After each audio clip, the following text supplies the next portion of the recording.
आज महादेव का सारा गुण ज्ञान पार्वती में समाहित हो गया है।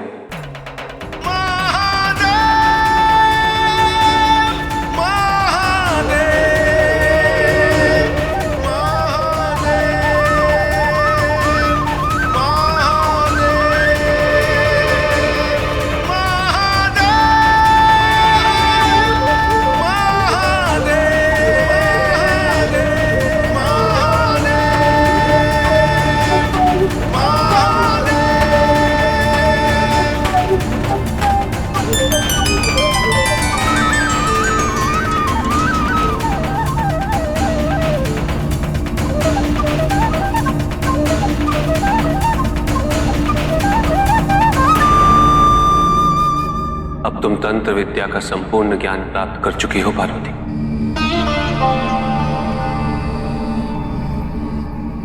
अब तुम इस मुंडमाल की असीम शक्तियों को अपने अंदर धारण कर अपने शरीर के अष्ट चक्रों नाड़ी में समाहित कर लो।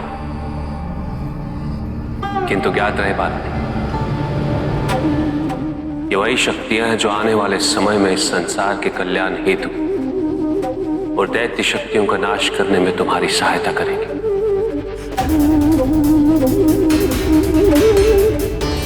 इस मुंडमाल की शक्तियों द्वारा ही तुम परिस्थितियों अनुसार विभिन्न रूप धारण कर सकोगे।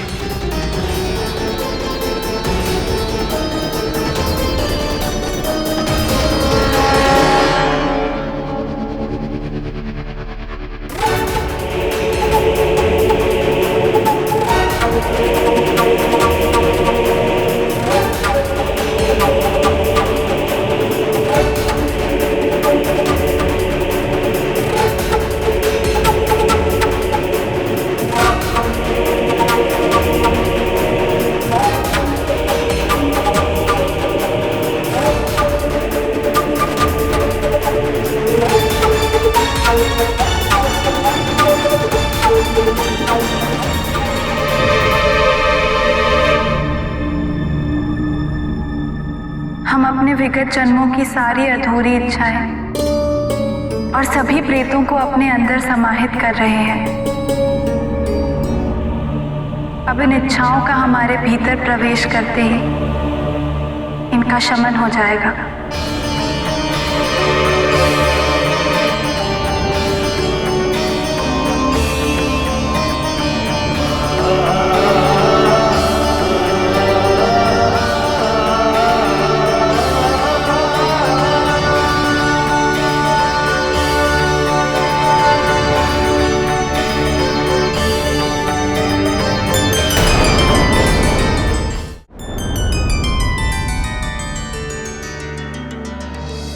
आदिशक्ति ने समय के प्रारंभ में स्वयं के 3 भाग किए थे।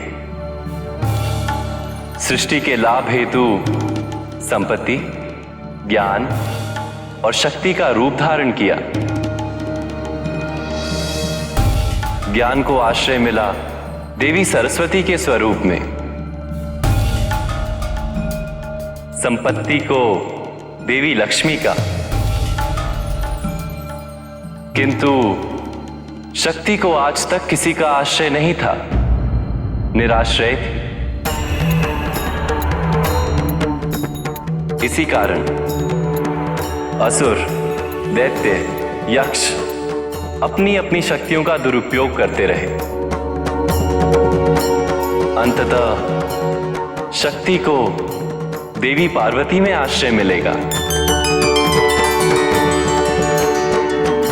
और शक्ति का दुरुपयोग करने वालों को दंड प्राप्त होगा। ठीक उसी प्रकार जैसे अयोग्य प्रकार से संपत्ति संग्रह करने वालों को दंड प्राप्त होता है और ज्ञान का दुरुपयोग करने वाले ब्रह्म राक्षस की योनि में उत्पन्न होते हैं। सत्य कथन प्रभु, सत्य कथन। असुरों का वध, शुंभ, निशुंभ, तारकासुर, इन सब का वध होगा और स्वर्ग पर हमारा पुनः आधिपत्य स्थापित हो जाएगा। धन्य है महादेव, अब हमारी प्रतीक्षा समाप्त हुई। किंतु अभी कुछ विलंब शेष है।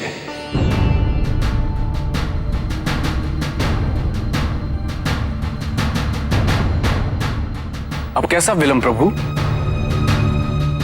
अब तो महादेव ने स्वयं माता पार्वती को स्वीकार कर लिया है, अर्थात महादेव को माता पार्वती की संपूर्णता का आभास हो चुका है। अब तो विलंब का प्रश्न ही नहीं उत्पन्न होता प्रभु। आप सभी जाइए और महादेव से विनती कीजिए। केवल महादेव ही आपकी सहायता कर सकते हैं। आपका संकेत किस ओर है प्रभु? क्या यह भी संभव है कि माता पार्वती असुरों का वध ना करें? कदाचित।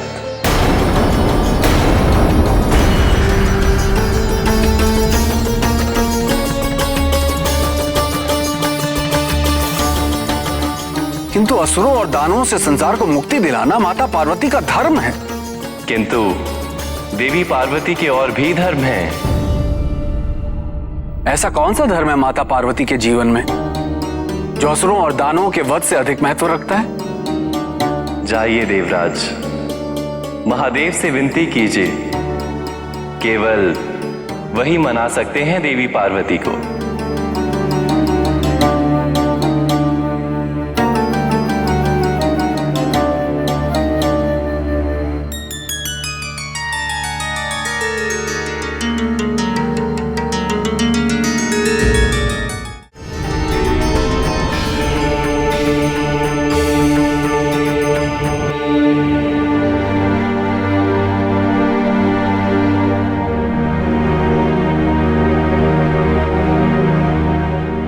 हमारे अज्ञान और मूढ़मति के कारण आपको बहुत विरह भोगना पड़ा।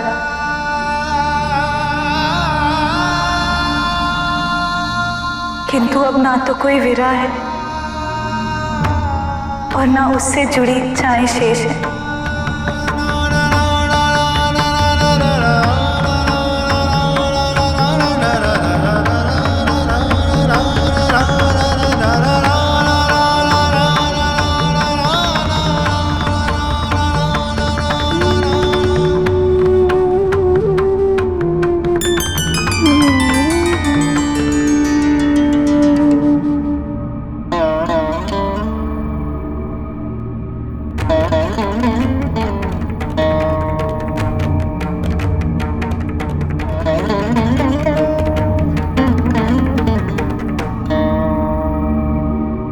अब तुम इस मुंडमाल की असीम शक्तियों को अपने अंदर धारण कर अपने शरीर के अष्ट चक्रों नाड़ी में समाहित कर लो।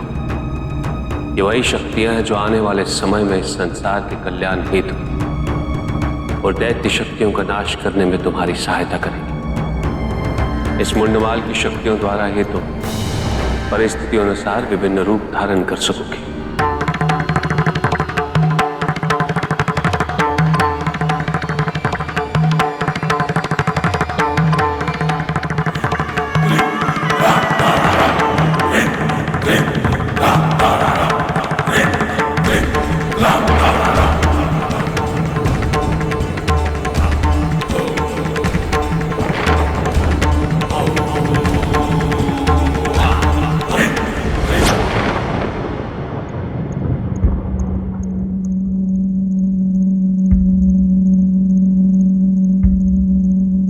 नहीं, ऐसा नहीं हो सकता। ये सत्य नहीं हो सकता, क्योंकि यदि ये सत्य हुआ तो अनर्थ हो जाएगा। हमें इस दृश्य का रहस्य तंत्र विद्या के प्रयोग से जानना ही होगा।